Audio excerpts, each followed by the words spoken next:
The Masque of Anarchy by Percy Bysshe Shelley. As I lay asleep in Italy, there came a voice from over the sea, and with great power it forth led me to walk in the visions of poesy. I met Murder on the way. He had a mask like Castlereagh.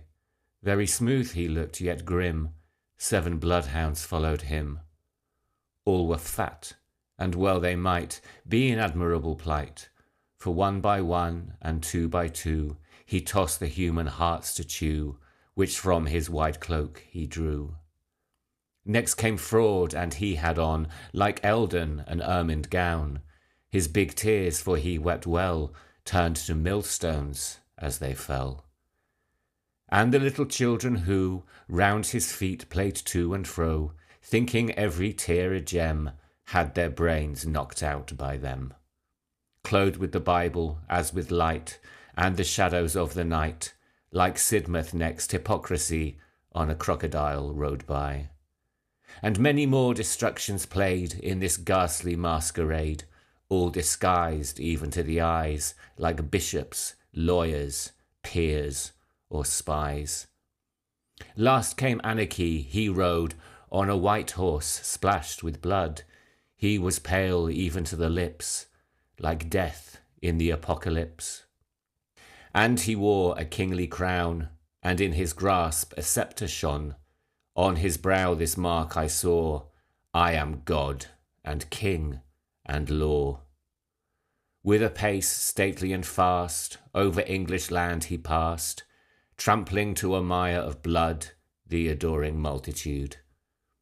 And a mighty troop around with their trampling shook the ground, waving each a bloody sword for the service of their Lord. And with glorious triumph they rode through England proud and gay, drunk as with intoxication of the wine of desolation. O'er fields and towns from sea to sea passed the pageant swift and free, tearing up and trampling down till they came to London town. And each dweller panic-stricken felt his heart with terror sicken, hearing the tempestuous cry of the triumph of anarchy. For with pomp to meet him came, clothed in arms like blood and flame, the hired murderers who did sing, Thou art God and Law and King. We have waited weak and lone for thy coming, mighty one. Our purses are empty, our swords are cold. Give us glory and blood and gold. Lawyers and priests, a motley crowd, to the earth their pale brows bowed, like a bad prayer not over loud, whispering, Thou art Law and God. Then all cried with one accord, Thou art King and God and Lord, Anarchy, to thee we bow, be thy name made holy now. And Anarchy, the skeleton, bowed and grinned to every one, as well as if his education had cost 10 millions to the nation. For he knew the palaces of our kings were rightly his the sceptre, crown and globe, and the gold inwoven robe. So he sent his slaves before to seize upon the bank and tower, and was proceeding with intent to meet his pensioned parliament, when one fled past, a maniac maid, and her name was Hope, she said, but she looked more like despair, and she cried out in the air, My father time is weak and grey, with waiting for a better day. See how idiot-like he stands, fumbling with his palsied hands. He has had child after child, and the dust of death is piled over every one but me. Misery, oh misery. Then she lay down in the street, right before the horse's feet, expecting with a patient eye murder, fraud, and anarchy. When between her and her foes a mist, a light, an image rose, small at first and weak and frail, like the vapour of a veil, till as clouds grow on the blast, like tower-crowned giants striding fast, and glare with lightnings as they fly, and speak in thunder to the sky. It grew a shape arrayed in mail, brighter than the viper's scale, and upborne on wings whose grain was as the light of sunny rain.